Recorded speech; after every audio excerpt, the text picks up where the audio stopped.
Real quick, I wanted to throw a shout out to our stream sponsor here on the A1 Trading Show, Forex VPS. If you haven't heard of Forex VPS before, they are a dedicated hosting platform where traders, especially algorithmic traders, can set up an in-the-cloud computer to run their MT4 24/7. If you have any experience trading with robots on MetaTrader 4 using expert advisors, they have to remain up all the time, and keeping your computer on is not always practical if you have like a power outage or that sort of thing. And with Forex VPS, you can set up a dedicated hosted computer in the cloud to host your MT4 or 5 platform. They have the fastest execution in the industry with latency less than 1 millisecond, which means when you place trades or your system places trades, it's near instant. So I've got my VPS open here from Forex VPS, and you can see, I just want to show how quick the latency is here. So if I click sell, you can see it is right away. I'm in the trade, all set, as if I was sitting on this computer, even though it's somewhere in the cloud. For stream viewers right now, Forex VPS is offering 30% off of your final subscription. If you're interested in giving it a shot, there's no risk. Why not? Use the link down below and the promo code there, A1Trading30 for 30% off. If you're watching this stream at a later time, you can also find it linked in the description below. All right, and we're back with Mr. Chris Pulver. Hey, Chris, how's it going, man? Mr. Nick, how are you, man? I'm good. Hey, Chris, last time we spoke, we were doing the trading battle together. Yeah. And the yen pairs went crazy. Can you update us on what happened? I mean, the yen pairs, I mean, I think they fell out of the sky. You traded like pound yen. What ended up happening? Yeah, so you know that I was hedging those, so I was paired on those, and so the trades resulted in this. I was let's see, I think I went long pound yen, so I was long pound yen, and that was stopped out, and that was a minus 150. And then I was also short the euro yen, and that was plus 300. And then I did a Swiss yen long. I'll type this up with some similarity. So long Swiss yen, that was stopped for, I think I did 100 on the Swiss yen because the ATRs were a little bit lower. So I did a stop at 100, and then my dollar yen was limited out at 200. So dollar yen short was a plus 200. So net 150 and 100. So I netted 250 pips on the yen crosses. Also, I did a pairs trade on the CAD Swiss and Aussie Swiss. I was profitable on the CAD Swiss and profitable on the Aussie Swiss, barely, but it was interesting how, I mean, obviously there was another leg of intervention last week. So the yens, why did they move? It was another, 3.5 trillion yen intervention by the BOJ. I do think that I listened to a lot of stuff this weekend. I did some digging and research on, is this truly an unraveling? I still don't think that it is. I think what we're probably going to see is, even though this was roughly 800 pips out of nowhere in two, I mean, how do you trade this? I mean, you can't really trade it intraday. This happened. Yeah. I mean, we you finished can't see it coming. You don't know what their level is. Yeah, we finished our trading battle at 3 p.m. I'm watching for the final closing bell, and it's, I mean, remember, Forex is open 24 hours, 5.5 days a week, and so from 4 p.m. to 5 p.m. usually that's nothing to. I mean, I can't tell you the last time it's like, oh man, be aware that 4 to 5 p.m. is a crazy time to trade. The only thing that's really a crazy time is rollover, and it's like, this is a Wednesday afternoon. Yes, it's after the Fed, but the fact that I was getting those chart alarms going off at like 4:05, 4:10, it was nuts. And I was like, oh, you sneaky dogs! Like every time, and they have their weird timings. I've noticed that too. It's weird. It's impossible to know. It really should be like the Bank of Japan should do a courtesy to everyone and do this during normal volume hours, because what Chris is pointing out for the newer traders, if you've ever been confused why around 4, 5, 6 p.m. Eastern time, that's the turn of the Forex clock, if you will, when the day ends. That's like midnight, I think, UK time. That's when everything kind of goes down for or not goes down, but the volume significantly drops off because none of the major exchanges are open. London's closed, the US is closed, and it's very early in the morning for the Asian session. So during those times, if there's a massive sell order on low volume, it can cause these huge flash moves, flash crashes, whatever you want to call them. So yeah, it's almost like I wish they would do that at 9 a.m. Eastern time, but of course that's like the middle of the night for them. But still, on low volume, it creates such crazy charts, and it's as you mentioned. I mean, there's midnight here. There's right as you said, 4 p.m., 5 p.m. Yep. Really volatile stuff there. Chris, last week was crazy. I mean, at the end of the day, we had, the market loves it. The market's up 0.5% again today. And, I'm kind of just, maybe I'm just capitulating here, but I think that jobs data was really what the market wanted to see. It wasn't awful jobs data, but it was the first. I added this little chart to the Edge Finder I've been showing off today on stream. It's just taking the actual number minus the forecast and just create a dot or a bar chart for us. Okay. So we had 5 months consecutive of beats or higher than expected jobs data. And what I loved about this chart is that we did have something similar in November. You had the first kind of miss in November, but look at the magnitude. 63,000 is a much bigger difference than the 30,000 miss that we had in November. That being said, it's one data point, so I think we have to be a little careful we get overly bullish. But is this what the Fed and the stock market wanted to see, Chris? Well, what I kept seeing after the fact, so after Friday and over the weekend, was the Goldilocks job numbers that the market wanted to see, because Powell on Wednesday was pretty much saying that stagflation is not going to happen. We're going to be data dependent. I mean, he talked brilliantly out of both sides of his mouth on Wednesday. I was backstage with you guys just listening to the press conference, which I usually don't listen to him, but it was fine just to take in what the market's going to try to digest. And on top of that, it's like he always does a great job of giving the market just a little bit of what they want, but never enough to run with it. And so I think the jobs number on Friday was something the market liked to see, because we have had this talk of a hotter job market, hotter labor market, tight labor market, and finally it started to show a little bit of slack. And then also, the Fed is essentially, it's not guaranteed, but they're likely not raising rates, right? That was the early threat this year and I'm still a little flabbergasted that we go from 6 to 7 rate cuts expected into this year. And now the market's like, if you guys want to cut 0 times or 1 time, it's okay. We can still get to these all-time highs. We can maybe still hang around these all-time highs. And the market, outside of maybe the April sell-off, has showed, again, a lot of resiliency. So I think the market liked what it saw on Friday with the slack in the labor market. I think the market was digesting the Fed like it always does. The Fed is going to be setting everything up in June. If we go to the let's go to the CME watch group again. I beat you to it, Chris. I got it pulled up for you. Go ahead and show it then. I just want to take a look at it. Yeah. Any major shifts? I mean, right now September is okay. So now it's shifted again, where the expectation is that we will have a cut coming in September. July is still anticipated pause at 67%. So September is now nearly at 50% that the market's expecting a cut in September, and a pause still through November and December. So that's the market. Check this out, Chris. I've got the probabilities chart here. I got the probabilities chart pulled up too. Yep. Very interesting. So as you're mentioning, you got September looks to be where the market's saying, probably our first cut. Yep. And then you're seeing really, a pretty solid chance that we do see it by November. But then also look at this. There's a second rate cut. I saw that for December. Yeah. Yep. Yeah. So we're very interesting to see that. And then, a third rate cut going into 2025.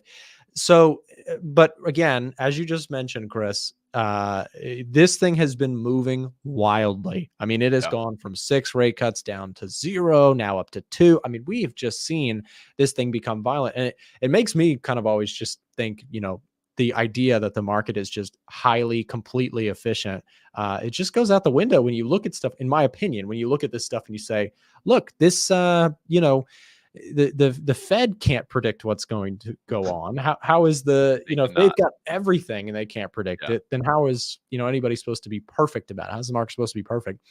But yeah, anyways, I think, Chris, what I went long on Friday was I bought gold, which is a little bit contrarian to the cheering that's going on in the stock market. I do still have positions on the stock market. I've got VOO and I've got a covered call going on with that. XLK with a covered call on that. I sold calls on Friday. I've got some plays in the stock side, but I went long gold because all things aside, the Fed doesn't always get it right, as you mentioned. This cooling in the jobs market data, there is a chance that it's not just healthy cooling, that perhaps some of the signs of a slowing economy are real too. What do you Yep. think about like I gold and I was about going to say that was going to be my next point was, we're going to have another round of inflation data for the month of May. That'll be April's inflation data. I mean, Powell seemed pretty confident that inflation data is going to go down, and stagflation is not a concern. But the one thing I think is a very interesting indicator is anytime that we've seen a 1% increase in a rolling 12-month period for unemployment, recession happens much tighter than the window than the inverted yield curve, right? The inverted yield interesting? curve, the 2 and the 10, the 3-month and the 10-year, those inverted yield curve can go on average of like 2 years before Hmm. we actually hit the recession. That's like, oh yeah, the inverted yield curve called it. That's the track record. If you have contraction in residential construction and you have contraction in the job market with unemployment rate going up by 1% in a rolling 12-month period, that is an undefeated sign of recession. So the number that we need to see is 4.4. If we hit 4.4%, that's that 1% shift, because the lowest we had was like 3.4 in May or June of last year to now. So Interesting. I think you're right. Like, that could be something that in the background and underneath the hood, not a lot of people are paying attention to, because it's like they're so focused on, oh, finally the job market is like relaxing a little bit. But in that same breath, it could be, well, crap, is this actually getting worse? Like, is unemployment trickling higher?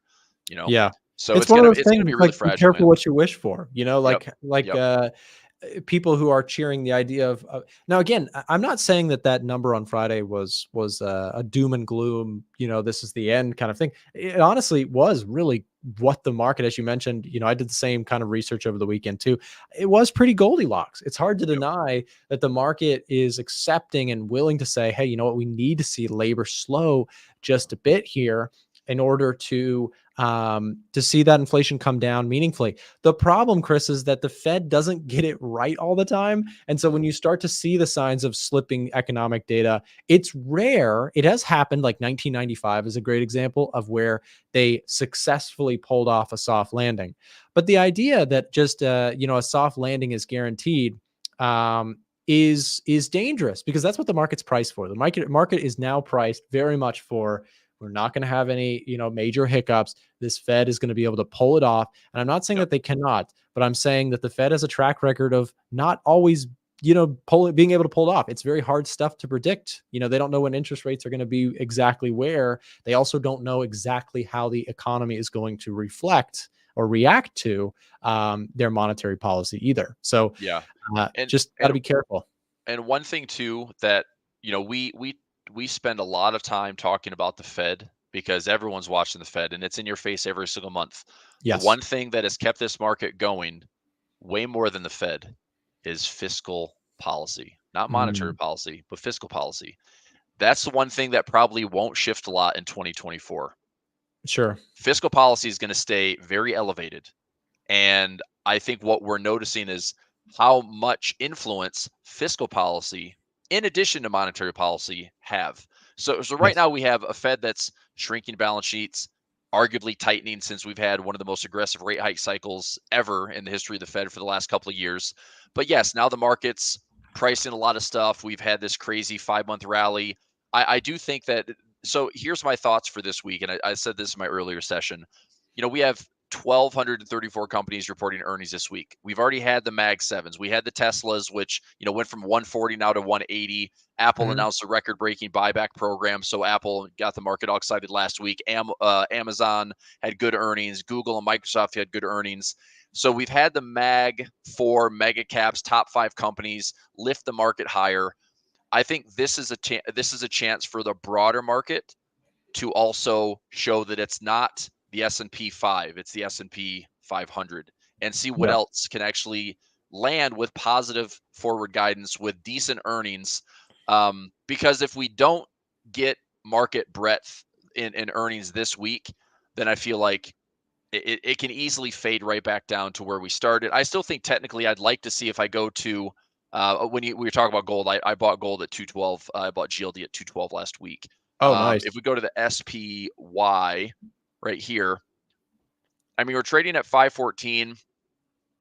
We also have created 2 crazy large gaps from Thursday, Friday last week, even the gap open today that, price just might stay somewhat elevated. If it fills the gap today, okay, cool. Maybe it does.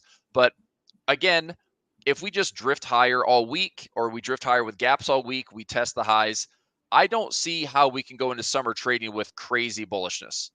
Just I don't technically see that. I was thinking that last week, the way this flushed down so aggressively, correction, that this week is going to be a really important week to see how bullish can we maintain this posture, because otherwise we're right back where we started, where it's like, oh boy, another flush lower, even though that would be very contradictory to what the market seemed to be excited about last week. So Sure. I don't know. I mean, this week and the one thing we're noticing too, week to week, month to month, is the markets don't really have big days unless it's a major catalyst week. So this week's pretty light. We don't have a ton of major news this week that I saw. We have a couple rate decisions in the Forex land, Australia, and the pound. But CPI data is going to be next week, I believe. So your CPI 15th. PPI lineup is going to be next week. And I think that's going to be the next round. That's potentially a catalyst to see where this market wants to go. And by that time, Nick, we might be at the all-time highs again. The SPY might be retesting 520, 525, and then CPI comes in stickier, and then the market doesn't like it, and we just have some chop going into, maybe end of May. And we know the saying, sell and may go away, which, true or not, I mean, we can see if it just struggles to break these highs again until maybe there's another big catalyst coming, maybe October, November with the election.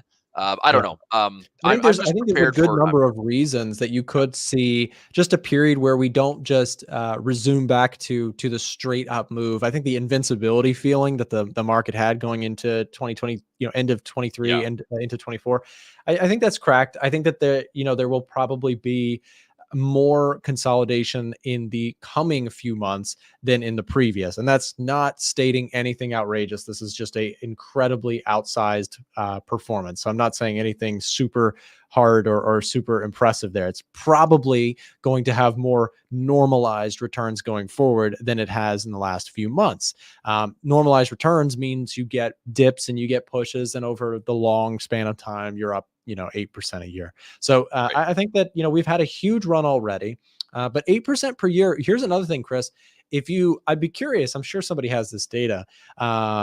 It's easy to grab, would be, in years that the market is up, what's the average performance? Not all years, right? So I think that the rest of the year for the stock market is likely to be up. I could be wrong about that, but we've had a really good start. I think most of the worries are behind us. The economy is overall strong. Jobs is pretty strong. The Fed seems to want to cut rates. It's an election year. I still lean bullish. And so I'm curious, in a positive year, what is the expected return? Because it's not 8% on a positive year. The average of a positive year might be like 20%. The overall, return is like 8% to 9%. Right. But I'm just curious, that maybe there's something there where we do see some consolidation, but if we expect a 20% plus year on a positive year, maybe there's room to look for buy the dip opportunities. And maybe, as you mentioned, you're looking to broaden out. I think if the stock market rally continues, you're probably right about that. If the market rallies, you probably don't continue to see this, just the tech doing great and everything else not doing well. And part of it, Chris, is too, the tech rally is is hard to dispute. It's the only area that has massive earnings growth right now. Other areas are Right. lagging, but if that changes, the catch-up trade can be pretty violent. Yeah. Well, speaking of, I mean, what's leading the way? It's like we've we're not being led by tech right now. I mean, I don't know Mhm. if you looked at this, but this to me is nuts. And this is also another potential concern under the hood is how are we being led by energy and utilities this year? Right? I Mm. mean, yes, we've got consumer services led by literally Google and Meta only. It's like 30, Yeah, 35, right. 40% of the entire sector is Yeah. those two companies. But energy at 10.41% year to date and utilities coming back out of nowhere. I'm actually in my trading room today. We're going to take a look and deep dive into utilities. The downside with utilities is individual companies. I mean, if they're beat down, maybe, but it's like that's not the needle that I want to play. I want to buy the haystack utilities, trade the sector, have it be more liquid, trade options around the sector. And I don't know. I feel like the diversification that the sectors are showing me right now, energy leading the sectors as a whole, usually is not a strong bull market. That's like, I mean, that's got signs of sticky inflation all over it. Utilities maybe are getting a little bit of the nod because of the AI infrastructure going on in the background, where all these, all these purchases are being made to expand the grid, handle more energy consumption, and maybe that's why utilities get a big bump. But these, I mean, this was a terrible sector last year. In everything, I mean, it was just led by your Mag 7 kind of S&P 10, if you will. But I don't know. I just so go back to your averages. We're already up from the start of the year around 8-9%. The average election year does average right around like 17 to 20%. I mean, historically, it balances to be about 11.85% for the election year. But in a bull market recovery, especially a move like this, like we had in October, November, a lot of times those moves can be 20 to 30%. We've already had this low from October to the high that we saw. The all time highs is like, yeah, I was going to say just over 28%. It's 28.3%. So we're there. I mean, does it just do the average, Nick? Is it just going to be like, oh, it's 12% year? I mean, it's better than Mm. 8, but it struggles to really make any massive strides. I still think that the Dow could be able to hit 40,000 this year. It was just shy of that when we had the all-time highs before. Here's the Dow Jones right here. I mean, we came in with highs at 39.8. It's right there. So I mean, do I think we hit 40K this year? Yes. But here's another thing. We can make all-time highs, right? We can make all-time highs again in the next month. We can make all-time highs again in the next 3 to 6 months. But what Yep. happens if this is the play? What happens if this is our sell-off? Okay. Let's say that this is sideways. Okay. Mhm. Let's say that we go to all-time highs. What happens if this is the structure? What would you do if you saw the market do something like that? What would your thought be as a technical trader? Well, so if we saw currently a little consolidation here for a little bit, I think Yep. that's fine. There's no threat to it. But if you do see, consolidation followed by a big breakout, okay, in that moment I'm feeling really good. I'm like, okay, we're looking very, very solid. But if then what you're saying is we come back and just consolidate in that Yeah, same general area, that looks like possibly just a longer term head and shoulders kind of thing for where sure. maybe there's again, it would depend heavily on what the fundamentals look at that time. This price action is one thing, but where are we at with the Fed's story? Are we beating inflation at that point and just consolidating now that a lot of our victories are behind us? Is that the scenario? Or is it back down because the inflation has ramped up again? And in that case, I'm looking at this very, very carefully because we could Yep. very well see, that head and shoulders turn into a bigger correction. Yeah. So I think it depends on the story for me. What about Yep. you? Well, I mean, if we go to that larger, so you're on well, you were just talking, that was gold chart you had up. But if we did that on like the SPX or SPY, I Mhm. mean, if that's the trade that we had, let me go SPY, try to clean up my charts a little bit. All right, let's go to the daily chart here. This artwork, Chris. You I can't know, you can't right? clean up I know. artwork. It's funny because to me, it's like I see through all that stuff, but I know if somebody's looking at my charts for the first time, they're like, "What is that? What's up with this dude's charts?" All right, so here's where I think it would be a little alarming, right? If you go to a weekly time frame, and we've gone, outside of this broadening pattern right here, where we had the correction, the COVID crash, we blew off that top, kind of the perfect measured move. and then we have this. If we form a topping pattern, I mean, my concern is that we come all the way back into that point. So we take like this low, we take like the blow off top, maybe come back into the halfway point, and then reconnect with like a trend line support, something along those lines where, I mean, we'd have to see where it stops. And to me, this is probably the most logical case is, let's say that we find a way to go higher. We put in a topping pattern, we consolidate, maybe one flush lower. I guess the ugly side would be if we did some major damage around this 4,000 level on the SPX. That would be really concerning. But I feel like if we just came back to a major trend line, had a double-digit correction, and then we'll see how accommodative the Fed really is, right? Sure. So I just think that I hope this is to be true, but normalizing monetary policy where we can't just go in boom and bust cycles, and anytime there's a crisis or anytime the market doesn't like it, and all of a sudden it's a temper tantrum and the Fed's like, we'll go to 0%. You're welcome. Yep. I mean, I don't think at this point, with what we've seen in the radical monetary policy the last couple of years, I don't think that the future is sustainable when it comes to boom and bust cycles. We raise rates to 5%, we cut rates down to single digits, or we cut the rates down to less than 1%, and then we raise them back up again. It's like that. I mean, I guess it can happen, but it's like that amount of volatility that we would expect with bonds and equities, it would be chaos to have that be like every couple of years we're going from like, sub 1% interest rates to 5% interest rates. That'd be insane. But that would also show how almost incompetent the Fed is, because they really don't have a lot of tools. And it's they want price stability, they want labor numbers, they want monetary policy to work. But it's like, I'm telling you, fiscal policy, monetary policy, right now we have been juicing this market with fiscal policy, and if that is what dries up and changes, in addition to the Fed trying to be tight right now, I think that's where we maybe put in a deeper correction. But to this point, this doesn't mean I'm bearish. I mean, right now, this is a year that I was very bullish going into this year, but very bullish on it's an election year. There's not a lot of disruption. This market will justify a lot of reasons to just keep blinders on, keep going forward, go higher, and then worry about it later. So I still think we're there. I mean, but here's what I am doing. Last week, I added a little bit. I added another 2% exposure to gold. I do have positions in Bitcoin. I am trading more energy now. I'm going to look at utility sector. So, I mean, I'm going to get a little bit of maybe 2 to 3% exposure in my portfolios for some alternatives, for some potential, I guess, hedging, but maybe just some non-correlated stuff where I can continue to trade the indexes and see if we just keep melting up higher. I mean, look, the broader market going up is not a bad thing. Every time I see the broader market up, I'm typically looking at green in my portfolio. It's not a bad thing.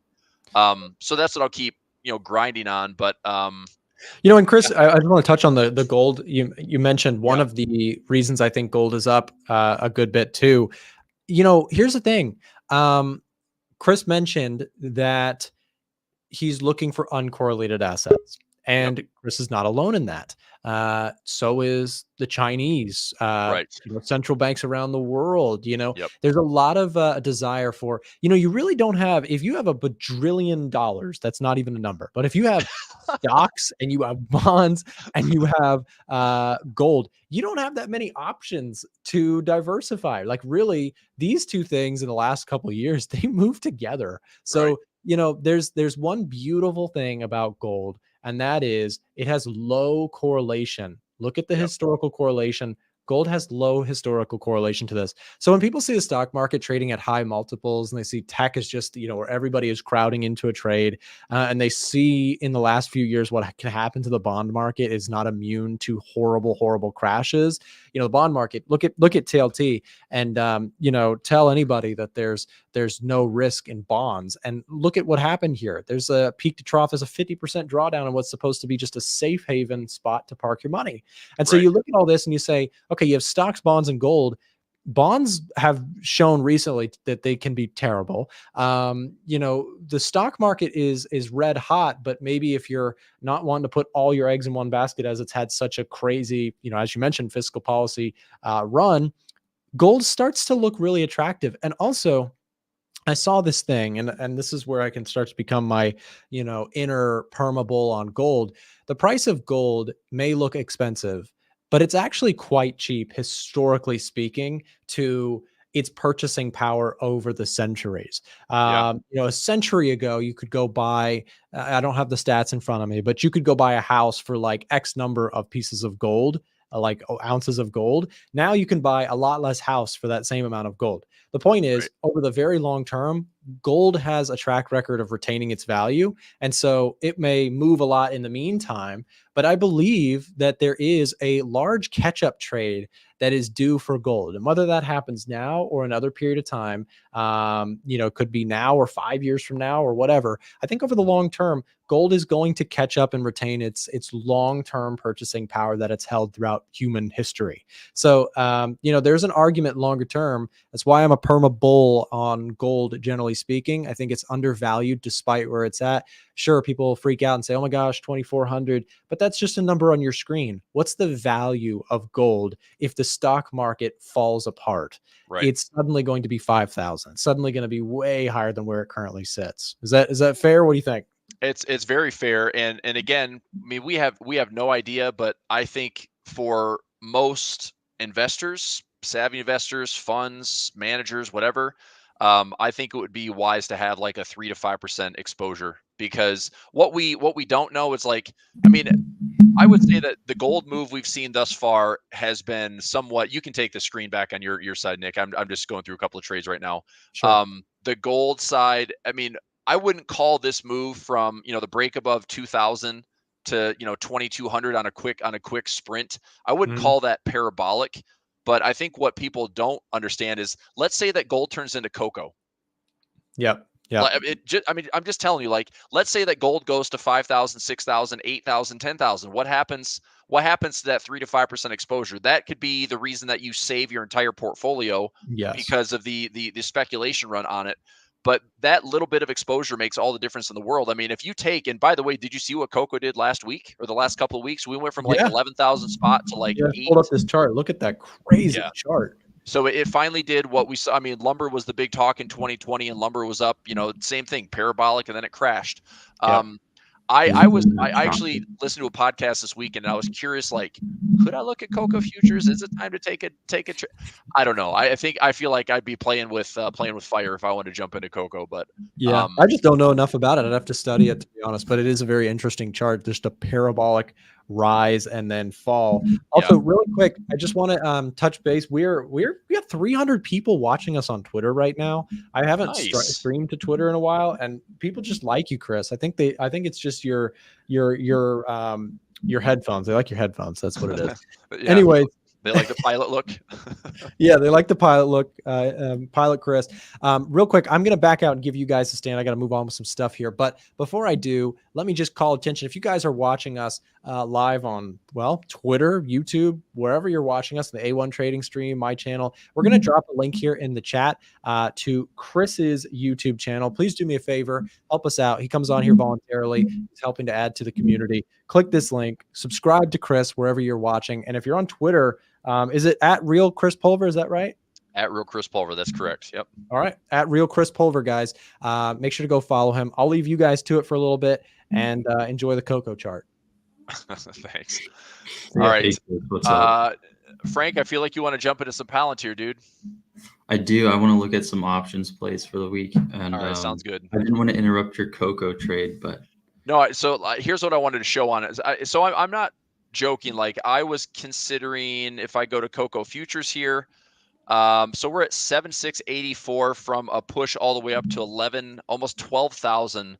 I mean, just going from this recent run, that was a 188% move. Let's say that we pulled back. Let's just put a fib on that. We had to have at least a close 50% pullback. And I think what's wild and crazy about Coco is, like I said, this is playing with fire. You want to go back like long term. Let's go back to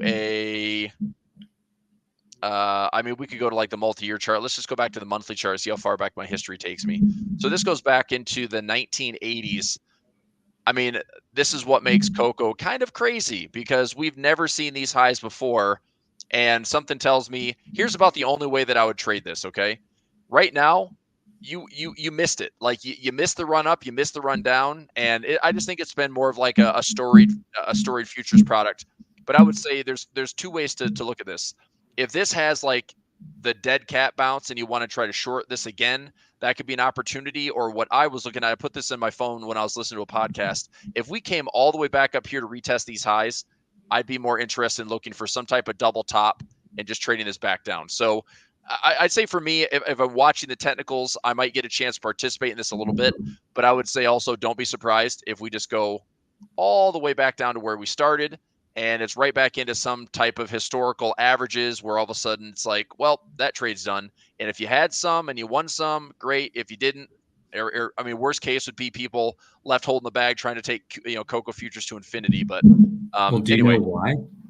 Well, so the original run up in cocoa was there was a lot of drought going on. I don't remember what it's a very tight group of countries that actually produce most of the world's cocoa, and there was a bunch of environmental concerns. They had lots of drought. They were losing their other crop supplies left and right, and so it was driving prices higher. I thought, well, this could be like the little shrinkflation stuff where you've got like your Hershey's bars and your candy bars we buy here in the U.S. All of a sudden they're going to be 50 cents higher, $1 higher because all of a sudden we're getting a 200% increase in cocoa futures. But let me see if this shows anything. Regains ground but ends week 23% down. I mean, I just have to look. Yeah, I just have to look on it. But at some point, it's like it just needs to fall. It's like there's no reason for lumber to be the high price that it was in 2020. There's no reason for cocoa to be the way that it was.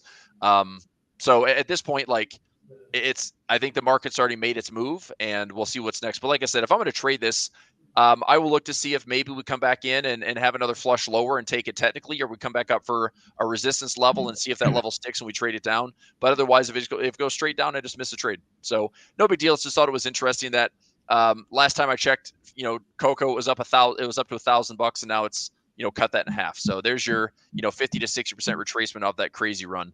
But that's not why we're here. Let's talk. I'm guessing you want to get into Palantir. What other options are you looking at today? Well, the market's already made a move on this one, so it makes me a little sketchy on pricing it out. Before we do options, I wanted to look at the 2-year. Okay. That was 2-year yield or the yield? Yeah. Okay. So I don't know if you have it drawn up the same way as me, but I have a 50 and 200-day moving average, and it also have that support line at 4.7, 4.8. Okay. That last week's drop was it seemed kind of sudden and out of nowhere, almost like an overreaction, in my opinion. I was going to ask you what you thought of that, and depending on where you think the yield may go in the next couple weeks or so, what do you want to do options wise? And I guess how would that play into earnings for you? Well, so two things, and Nick and I looked at it this morning.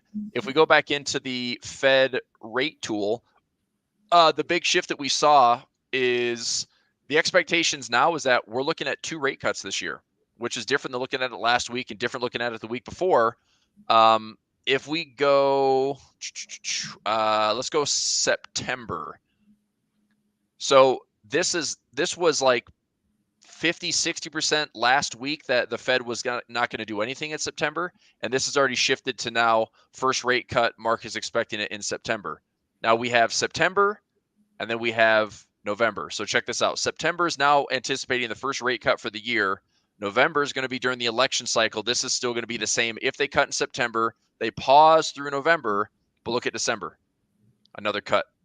So the market's now looking more, and again, this all can change. But why do I think that yields dropped so aggressively is we're getting a repricing on what the market's expecting moving forward. So if we're going to get rate cuts, then that's where your 2-year would be looking to shift aggressively. So as far as where we go, I mean, I think you're right. It was a bit of an overreaction price action wise. It wouldn't surprise me if we, maybe consolidate here a little bit longer. I don't think that I can technically read a yield chart the same way that I can read a stock or read a Forex pair. I don't know how technically obedient these are going to be. I think these are going to be more reactive to, I mean, look at this. We had this, when was this top, by the way? Was this our bottom in the stock market? This was March of 2023. So that would have been our first real push from like March to June. We had a broad market rally. This would have been that resurgence where we had the October bottom 2023 in that market rally. So unless we're going to see a big market rally, Frank, I think that this is going to continue to kind of hug this trend line. And then the bigger move would be if we have a big wave of bullishness in the stock market, then we see yields drop, we see the bonds rally, we see equities rally. I think the hard part right now in comparing yields and bonds and equities and how they're all related is that typically bonds are inversely related to equities. And right now that's not the case. This rally that we saw in last year, October, so this drop in yields was a rip in bonds and a rip in equities. So they were correlated positively, which usually that's not the case. The whole point of a 60-40 portfolio is to have your, 60% bonds, your 40% equities, or vice versa, have one side protect the other. The problem is you don't really have the protection. Now they're both in unison and they're positively correlated, more so than they've been in the past.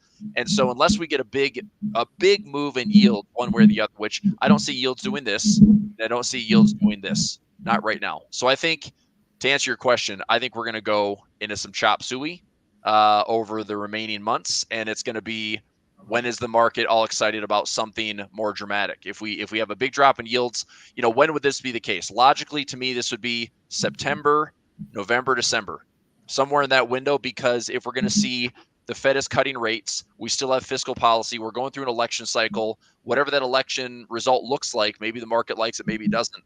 But if that's enough to lift bonds and lift equities, then you're going to see a big change in yield. So but even a week from now, we have CPI. So what if that comes in hotter, or what if it doesn't change? Is there an expected move on the calendar right now? That's the one thing that's been annoying about some of the newsprints is we don't even see it until the week of. So do we have a forecast for? I don't know yet. Okay, I don't think that we do. Let me look at the calendar right here. Yeah, it's totally blank for next week. So CPI is going to be on PPI Tuesday, CPI Wednesday. Yeah, so we printed 3.5 was previous. Yeah, so we've had 3.1, 3.2, 3.5. We've definitely been trending higher for 3 prints. Something tells me that they're going to forecast this the right way. I mean, what do you call it, fudging the numbers or not? I think they're going to forecast this the right way where we're not going to come in higher. I don't think we will. I think they'll forecast it. If they have to forecast it at 3.5 again, it comes in 3.4, 3.3. Market's like, okay, cool, we're trending the right direction. We're not peaking again. So don't be surprised if somehow the forecast is at such a number that it's easy for the market to show up in red. So I think it's going to be priced in a way that the market might like it. And oil prices have dropped quite a bit, so that's another big play. If you look at inflation numbers, it's food, it's energy, it's shelter. Oil down from the highs at 87.50 down to 77.50. That has to help kind of soften the blow on the inflation data, because inflation's been up for those 3 months. Well, what did oil do for 3 months? It went up, right? So oil's come down quite a bit from nearly 88 down to 80 or 78. That's a $10 drop. That's pretty substantial. So I could see the next week's news on CPI data being favorable for the market getting what it wants. Just saying. So I think that probably puts yields probably on their heels a little bit. But like I said, I just don't see big sharp moves without having the whole market do it. So yields make a big move down. Markets might like that, but I doubt we're going to get a big move. I think we might just soften up a little bit, and it might be just really, really indecisive. So here's what I'll say to wrap this conversation up. The only way I see yields making a big move is if all of a sudden the entire expected move for the Fed shifts. Right now, the Fed is right around that 1 to 2 cuts for the rest of the year. I think the market's trying to make peace with that, and the market's trying to price it all in. The only way that shifts is if the Fed shifts it again. We're going 0 cuts. We're going 3 to 4 cuts. Then yields can go crazy. Then we can have the correlation, equities, bonds, see what moves. But right now, I feel like the market's just trying to price in and stabilize and figure out like how to not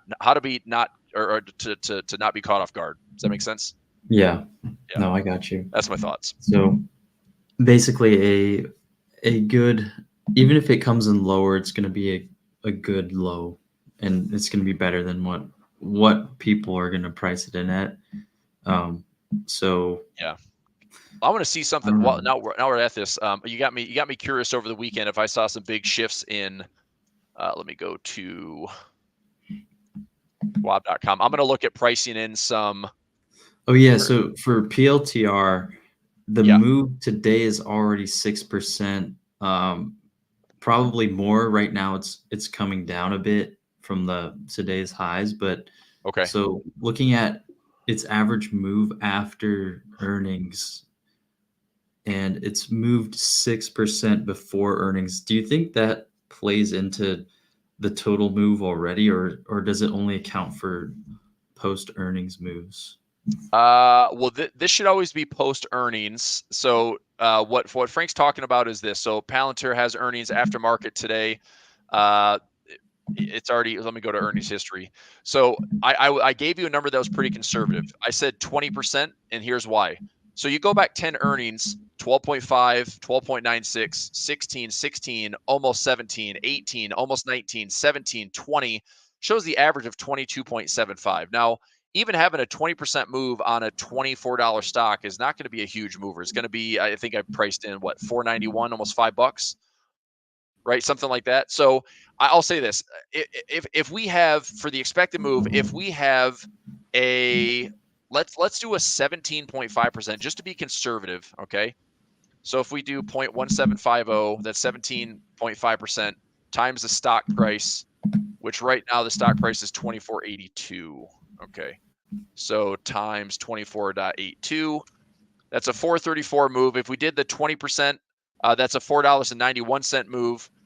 So that's going to be my expectation for Palantir. We're going to have a 4.34 to a 4.91 expected move. Okay. Now the weekly average is 286.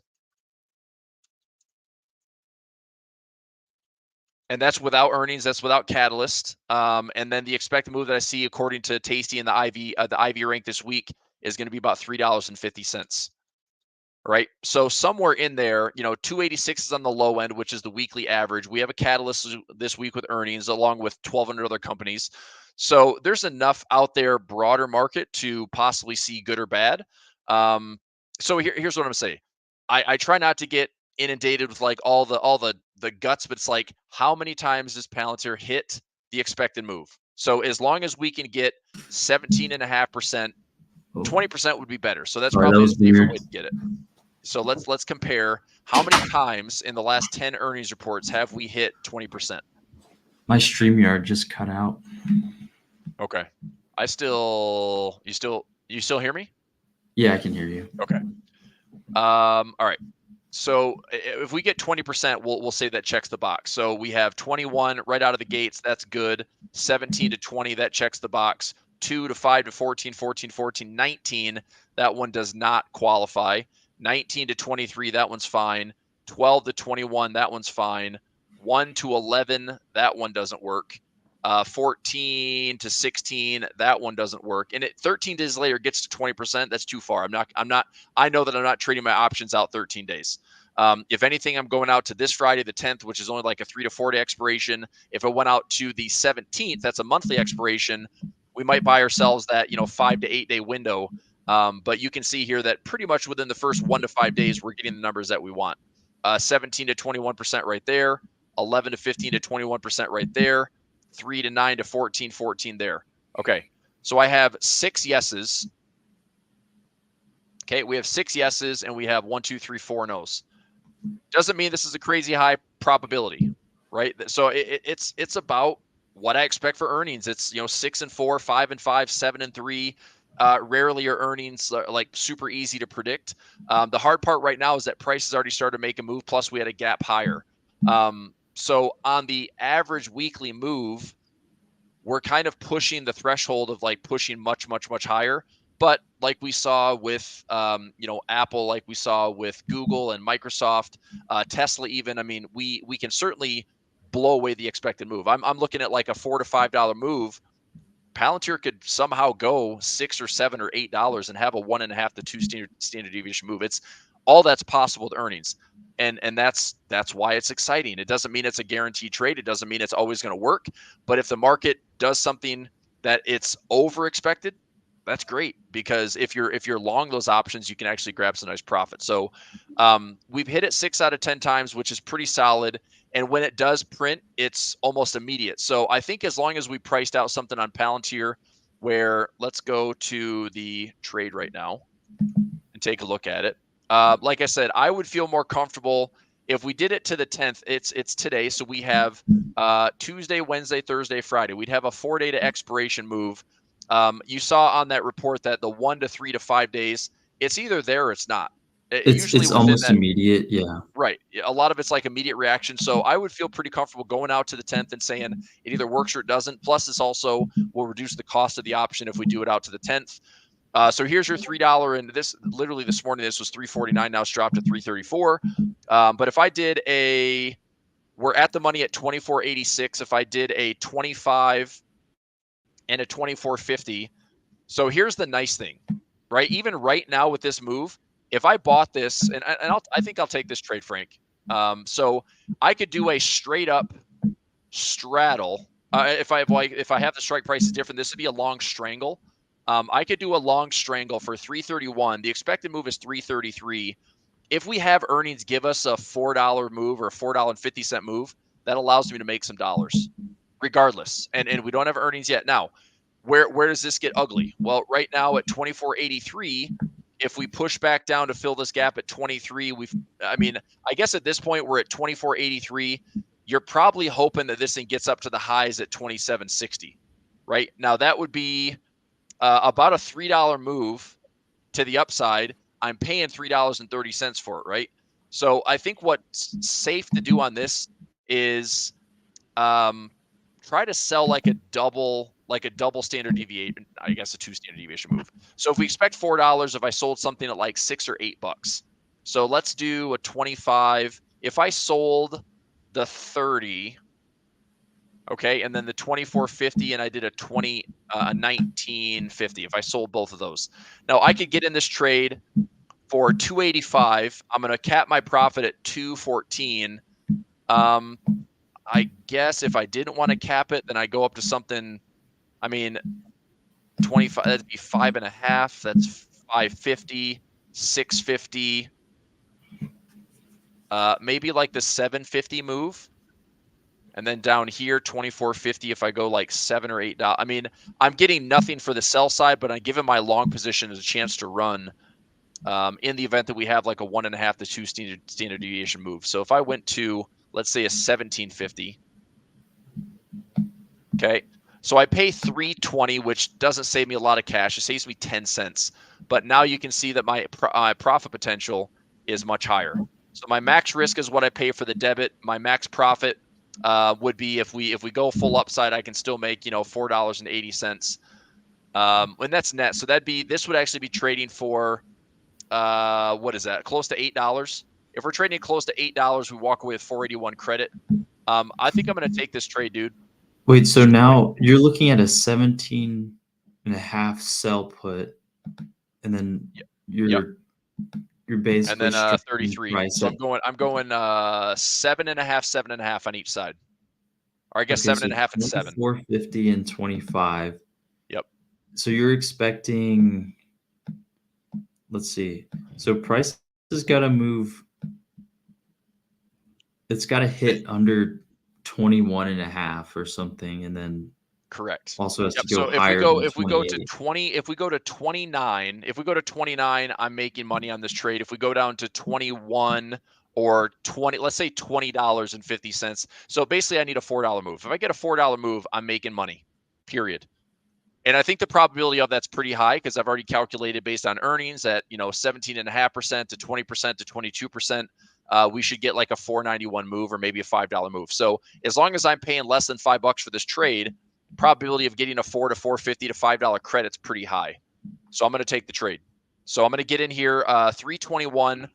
I like this trade enough. I'm going to get in. I'll do 2 contracts here.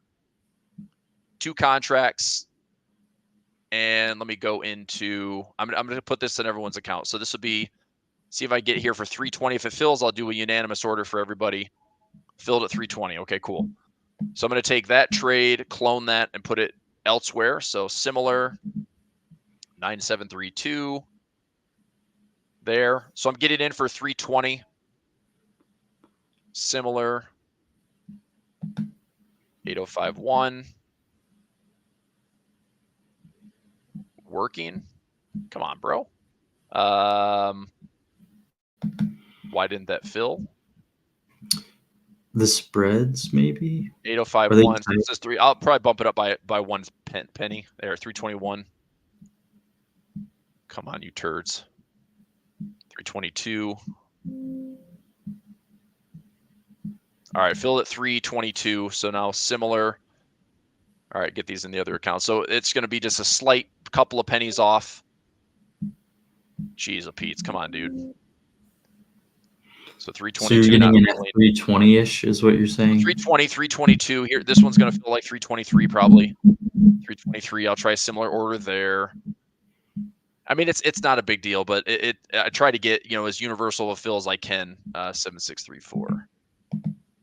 So yeah. 323 is filling. 2 more accounts here, and then I'm good, and then we can talk about this. So. Oh, you're doing it on different accounts too? Yeah, exactly. Yep. Okay. So replace 323. I'll go 324. Fill there at 324. And then final account here. 9072. Okay. All right. So I would normally put in a limit credit already. So if I get filled at 320 to 324 is my fill. This is my trade right here. So I'm doing it's essentially a reverse iron condor. But don't think about the sell side for a second. Just think about what I did in the middle. I'm doing a 1 strike different long call and a long put. So my goal is this. Let me see if I can type this and you can see it. So I'm doing a 5-10 expiration, a 25 long call, and a 24.50 long put. Okay, so that cost me $3.30 would be if I just did nothing. What I did is I'm selling the it was a 33 call, and I'm selling a 17.50 put.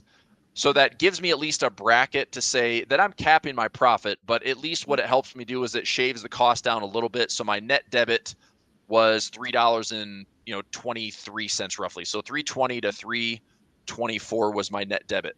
Now the expected move, like we said, the expected move for earnings is $4.91, and that's at a 20% average move.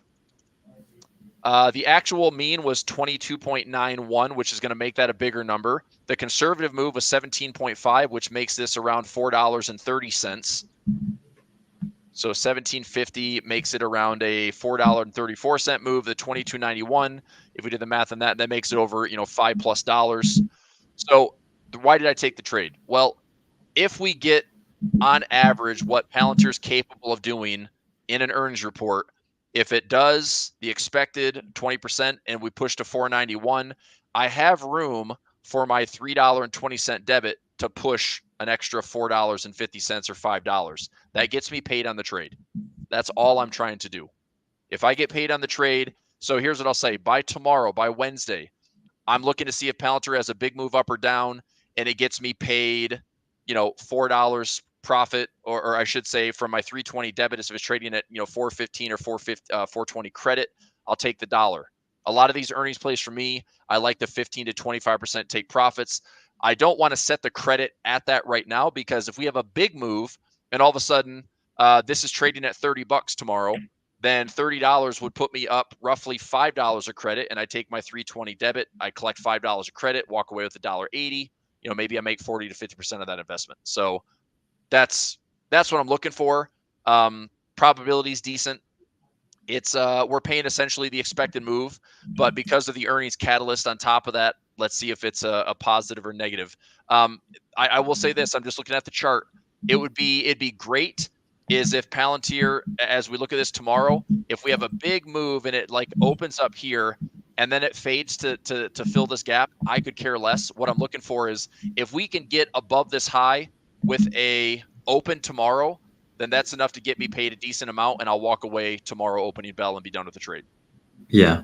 So that's it. I mean, and the downside Sounds would be if we surprise to the downside, it's right there. So we either have like, $5 or $6 move to this gap, or we have a $5 or $6 move to just blow out the highs and have this higher than expected move. So I calculate it based on what's expected.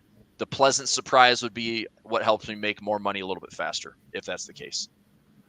So right. that's my trade on Palantir, man. You talked me into it, Frank. Thanks a lot. You're welcome. I think. No, it's good, dude. We'll I'm totally fine with it. I think it's totally fine. Yep. So Okay, that'll be cool. tomorrow. Well, So that's aftermarket today, and yeah, we'll see what that does.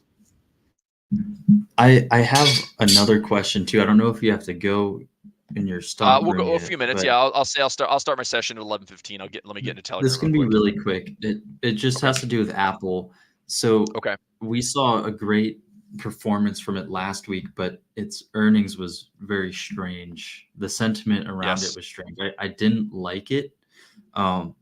They're buying back with however many billions of dollars they have, and it just didn't seem like the right move. But it caused the stock to go up like 10 points, 10 or Right. 15 points. So I was wondering, would you look at a short opportunity here, as in like maybe a broken wing spread above like the 180s, or like maybe even just a simple short like a put? Or would you, I don't know. I see downside for Apple because the earnings to me seemed like an overreaction too. Yeah. So I wanted to know what your thoughts were on that. So how downside are you on Apple? That's what I want to know. I mean, so the big news I saw over the weekend was the Berkshire Hathaway annual conference, right? The annual shareholders meeting. Took off a lot of their position Correct. too. But by the way, I mean, trimming an Apple position when you're Berkshire Hathaway and you have like 30% of your entire freaking holdings is Apple, it's like I can see how they can trim a little bit. But I don't think that shows much in the way of they don't believe that Apple is solid. I think what they're doing is they believe that Apple has kind of peaked its growth. Yeah. Right. So the price appreciation might be gone. And, as you know, like Buffett's a classic dividend guy. It's like a buyback program is a buyback, but it's not dividend. It's like you get a 25-cent dividend on a $200 stock. Big whoop, So I don't know how much downside there would be. A better trade, it's more expensive though, is a ratio trade versus a broken wing butterfly. The broken wing butterfly, you're not going to get the type of credit that you want. So as an example, let's say that we did a broken wing right up here, Frank. If we did like a 187, let's just say 187. Let's see what the strikes are. So I'll look at Apple. And if I'm not mistaken, I don't think the trades have filled in with the strikes. I mean, I did a covered call last week and I had a 167.50. I rolled it up to 170. Let me see my break even now. I was able to roll this out and up on Apple. And so my break even on Apple per share is 164.39. And I rolled it up to 170. The problem that I see here, the strikes are now $5. Oh, they're $2.50 apart now. Okay, that's different. Last week they were all $5 apart. So we go to like the 17th. These are $2.50 apart. Okay, those literally filled in over the weekend. That's annoying that I had to take like $5 strikes. But to your point, if we want to take a stab at Apple and say, I don't think Apple's going to go, above 187. Okay, so let's look at a call butterfly spread and do a 187.50 and then skip that strike. Right now, you see how that's not even traded for a credit? Like you can't get the trades you want. So if you wanted to be, are you telling me you want to be bearish on Apple slightly? Yes, I do. There's two ways to trade this. You could do a call ratio spread up here, or you can do a put ratio spread down here. It's more expensive. It's going to be you sell. If we want to do a put ratio spread, you'd sell 2 puts, and then you buy 1 put above, and you expect it to fall into that window. So it kind of works like a broken wing, but it just, you have the risk of assignment because you're not closing that off. Does that make sense? Right. So here's the difference. So let's say if I want to do a ratio spread in Apple, I'd say, okay, I think if I'm willing to own the shares, this is the only way I'd be willing to do a ratio spread. If I own the shares at, let's say, 174. So if I did I could just do this. I'll sell a 174. They don't have one. I'll sell the 172.50 instead. Ugh, these credit spreads these are garbage. It's the 17th. So I could do the 172.50 and get 30 cents for that, which isn't great at all. If I increase this to 2 contracts, I would buy the 175 or bump this up to a 177.50, but then I'd sell 2 of these. So I sell 2 of those. I can't even get a credit for that. Nah, ratio spreads, it doesn't look good. Yeah. I guess you're better off doing a good on vertical. Yeah, I was going to say you're better off doing a credit spread. If you want to be bearish, just throw in a bear call spread 187.50 and 190. See if you get a premium for it. You probably don't. But I can look at that too. 187.50. If I sell that, buy that, it's a 250 spread. You get 36 cents. It's not that great. Because otherwise you have to tighten it up. Yeah. It's not that, I don't know. It's just tough, man. Like, surprisingly, the premiums and the IV have gone way, way down. So this was trading. I mean, the IV rank was like 40 or 50 when Apple was dropping into the 160s, and it was just, you got a lot more premium on that, which is why I did the puts that I did to get signs. But now that it's gone away, it's like your expected move is lower, your implied volatility is lower. I don't know. I feel like Apple's I'm just thinking at least Apple comes back to where it was before earnings. So that would be sure, but to me, if it comes back, that's probably a buying opportunity more so than it is a selling opportunity to that point. That's just my thoughts. I mean, the market's excited about it, but like, do you think that Apple crumbles down below here? I mean, the broader market would have to be imploding if Apple's going to be dropping all the way to 130 or 120. So, I mean, even if we come back to that earnings gap you're talking about, I would still be favoring, if I buy that level, that's a demand level. If we level in like area 1 and 2, I'd still be long Apple at the 180 to 165 area, and then see if all it does is go sideways, right? If we get Apple back to 195 or 200 at some point, doesn't mean that's a crack all-time highs, but I think at least that there's at least a near-term floor that's been put in. I don't see Apple necessarily just dumping another 20% to the downside and shedding at least what the market was somewhat excited about last week. I gotcha. So I don't know. I could see it moving down like another 10 points, but yeah, I wouldn't know the scope of when, so options would be tough. Right. And the stock really doesn't move that much anyways. So yeah, I think so. Here's the way I would play it. I mean, just speaking, if this is totally my trade, if we came back to fill this gap, I would probably look at a 175 by 172.50 bull put spread.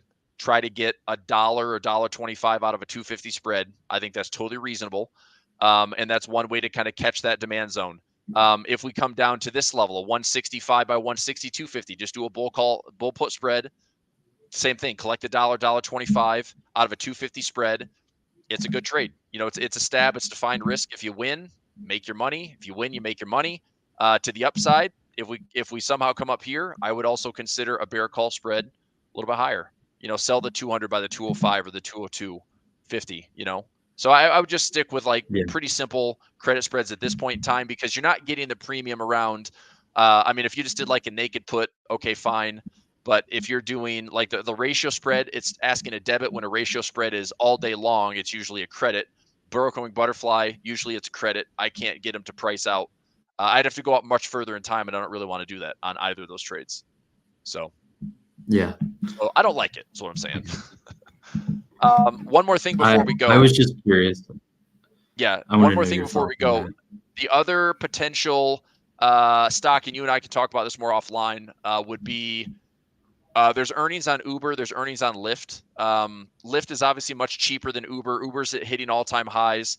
Rivian might have a surprise move this week, and also Marathon Digital Holdings. So if I highlight these, Lyft is Tuesday after market. Uber is Wednesday before market. Shopify could be a big one as well. I think, Shopify too. Let's look at that. Yep, Shopify could be a good one. and Marathon Digital Holdings. So of what I see for the week, I mean, it's crazy. There's 1,200 plus companies this week, and this is just notables. Disney, I don't think has a crazy move. I mean, I like Disney on any dips right now with Bob Iger at the helm. But I think Lyft and Uber, Shopify. Let me just do a quick spot check on those, and then I'll jump over into my trading room. So let's do Shopify. Shopify is trading at $76. Expected move for the week 681. Let me go into my earnings play here. So hopefully this is like a 20% expected earnings move. 18.8. Okay, let's see how consistent it is. So it's obviously increased over the last 3-4 quarters. Started at 9%, 11.5, 11.84, 14, 16, 15 and change, 19, 18, 19, 18. I'd probably price this just again, 18.8 is the expected move. Let's see what that looks like. I'd probably price this in at like a 15% to be safe. 18.18 times $76. You're looking at about a $13.80 move. Let's see what the spreads are on Shopify. As long as they're 50 cents or $1, that'd be good. If we went out to the 10th or the 17th, I'd probably go to the 17th. We get dollar spreads. Okay, expected move, it says 891. We're calculating a move that says 1380. Okay, so with an earnings catalyst, we should be able to see, maybe a $13 to $14 move. That's on the 18.8. If I want to be conservative, I'd say about 17%. 17% on a $76 stock. You're looking at about a $13 move. So if I did one strike apart, kind of spread these out like a 77 by 76. I said the expected move should be about $13. So if I wanted to get myself a little bit more runway for my longs, let's do a 15. I do the 80. Let's see, 80 fudge. I can go to 90. So I can do, that's 13. I'll go to 95. That's almost $20. That'd be okay. That's a $13 move, which is what I expect. If I want to get a little bit more upside potential, that makes it an $18 move. If we make this equidistant, 76 goes down to, let's say, 60. So I do a $16 move on the downside and a $18 move on the upside. The good and the bad. The bad is it's going to be an expensive debit, so it'd be $8.25 for the debit. But if price hits the expected move is around $13. So if we get a $13 move, which is expected, and again, one thing I want to check is how often has this happened the last 10 earnings. If we have a $13 move, my $8.25 debit is now paying, $12, $13, $14. That credit's great. I take the credit, walk away with an extra, let's say I can make, plus $5. I mean, I take $500 if I did one contract, make $500 in a Shopify earnings play. Sure. So not a bad trade. If I did this one, it'd probably be one contract. If I want to make it a little bit cheaper, I split the strike right there, and now it cost me $7.70 instead of $8 and change. Now, I probably move this one down. That's a 15. Yeah, that's fine. This one's not too bad. 77 and 75. Upside. I mean, and again, I'm putting the sell strikes way out in the distance where I let my longs run. I'm just trying to reduce the cost a little bit. Expected move is $13, $14. One other thing I need to check is right here. How often do we get to a 17+% move? So if it gets there, and this is like really my make or break. This one doesn't get there. This one gets there. This one doesn't get there. This one gets there. This one gets there. This one gets there. This one, it's 8 days later. Ugh. I hate. So for long options like that, I hate waiting for like 8+ days. You're not going to get it. So you're not going to get it immediately on that one. Yeah. Same thing. Look, 90%. Are you freaking kidding me? Like I don't even know what that is. That's 20. I was going to say that must be 2022. So sure, we get there in 2022. Not count that one. When the market's imploding, and then this one does not get there. So it's another 6 and 4. So 6 yeses, 4 nos. The thing that makes me a little bit nervous about Shopify is, 8 days in, and I'm looking at an expiration that's going to be just over that. If I took the trade today, Shopify is later in the week, right? So this is 11 days out if I took the trade today, but Shopify is actually on Wednesday. So I could look at this exact same trade tomorrow, save a day of time, which maybe it's a little bit cheaper, maybe it's not. Probably won't be because the implied volatility will be about the same. But maybe. I don't know. I mean, it is what it is, man. It's like it's earnings. It's a trade. It doesn't mean it's a good trade. Sometimes it works, sometimes it doesn't. Where do I see Shopify? I mean, well, let's see this, Frank. If we have Shopify at highs again, and this is very possible, right? A positive move and positive traction, up trends on Shopify. If we get from current price to the highs, that's a $15 move, right? That'd be like pretty much in line with what I could see price doing. If we have a big positive earnings print for Shopify and we're up to the highs, if we get a $15 move and I'm paying $7 to $8 for my debit, that's a great trade. So we can get there. We don't have to blow out these highs. To the downside, if we have a gap fill, that's around 63. That's a $13 move. Both of those trades can make me money, right? So if we have a gap fill or we have a test of the highs, both of those trades look pretty good. So for a one debit or a one contract trade for me, I can probably take it. Have a little bit of excitement for my week, although that's not why I trade. It's just, do I think the probabilities are pretty good? Sure. One way or the other, I think we could have a decent print.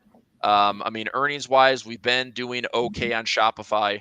One quick thing before we go, and I do have to jump, but Let me see here. Shopify. I just want to look at the overall fundamentals. I've got a snowflake analysis here that I'll take a look at. Shopify. So this is the overall. Became profitable. Earnings forecast to grow 35%. One-off items, financial results. I mean, I guess as long as the consumer's healthy, then Shopify is going to do just fine. What's the tone of like a MasterCard or Visa? I mean, Visa is down off the recent highs. MasterCard, what's MasterCard? MasterCard is MA. Oops. MasterCard down off the recent highs. Okay, it just makes me think about the overall consumer. So just like with anything else, there's risk. PayPal, I took a loss on PayPal, right? PayPal is consumer related. It's fintech, it's crypto. There's other stuff involved with it. But, if Shopify just does this, then I just wasted $8, right? So here's what Shopify needs to do. Find this gap or find this high. That's how I make money on Shopify, right? Now, some of you might be thinking, if you know options, you're like, well, why would you buy the option if you can just sell and collect your premium? Well, in the event that it goes way above or hits those bigger expected moves, if you're selling, doing a strangle on this or an iron condor, your risk is way higher. So I just try to give the stock a chance to run, try to open up the potential earnings. If I'm right, we've had more earnings this year due beyond the expected move. So I think that they're conservative with the implied volatility, which is a good thing, because if we're long the option, we don't pay as much for it. But I don't know. So let me think about that one. I'm gonna let that one just kind of marinate for a second. That too.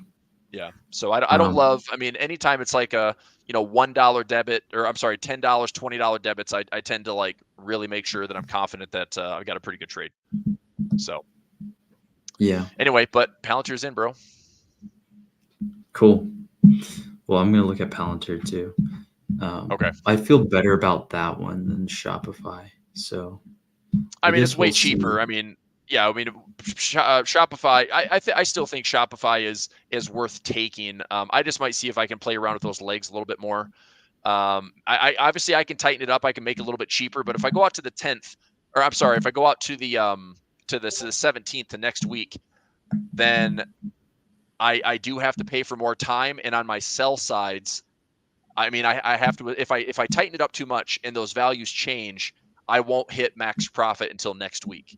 So if we have an immediate reaction, but I give myself those bigger windows, like a $15, $16, $17 sell, that gap allows my longs to run and get me paid on, a $7, $8 debit can easily close out for a, $9, $10, $11 credit. And I can just take the profit within the first couple of days if we have a big move.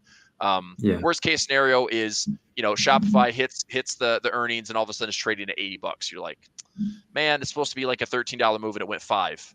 That's what you don't want to see happen. So anyway, Yep. I mean, again, it is a coin flip. It's a bit of a crapshoot, but if you price it out and you take, all option trades or all earnings plays at face value, it's like it's just a trade, just a trade, just a trade. They tend to work out where, I mean, I this average is about right for me. I probably win about 6 or 7 out of 10 of my earnings plays, so it works out. Profit is okay. My losses, I tend to take partial losses instead of full losses. So it works out to be, I net some dollars during the earnings season, but it's not the end all be all by any stretch. I mean, there's so many other ways to trade, and earnings is just an excuse. And for this week, I guess my concern this week is that it's all earnings. That's all we have in the news is earnings, right? Like there's no other major U.S. news. It was all last week. So I guess that's my concern is like it's all earnings this week, and maybe that's not enough to really move the needle a lot. So I probably will go into earnings a little bit lighter this week, even though it's a ton of companies, but I want to pick and choose. If we get it's slow. We get worse retail numbers and then the yield keeps climbing this week, I think we could probably pick a direction too. We could, and you remember next week is CPI, so we'll have PPI on Tuesday, CPI on Wednesday. So I think if the market's going to sit around and wait for another big catalyst, it's going to be next week. So next week's a good opportunity to see what are earnings next week, and also what about some volatility plays on just the indexes next week. We have enough catalysts out there to drive it. So maybe looking at something on the SPY, on the DIA, on the Qs next week, and then trying to pick some NDX and SPX trades. So probably way more active on the indexes next week than this week. Yeah. Just thoughts. So, all right, dude. I'm gonna jump into the trading room. My equity design man trading room. Thanks for hopping on here, dude. If you need anything, just hit me up online or offline. Sounds good. Thank you, Chris. All right. Thanks, Frank. Thanks, everybody. Take care. Bye. Bye. Thanks again for watching today's show. Our goal at A1 Trading is to share free value to you, our audience, through daily videos and articles, keeping you up to date with the latest market coverage. If you enjoy our content, make sure to subscribe for more, lest ye walk the plank. Join our crew as we head out to go long on gold. See you next time.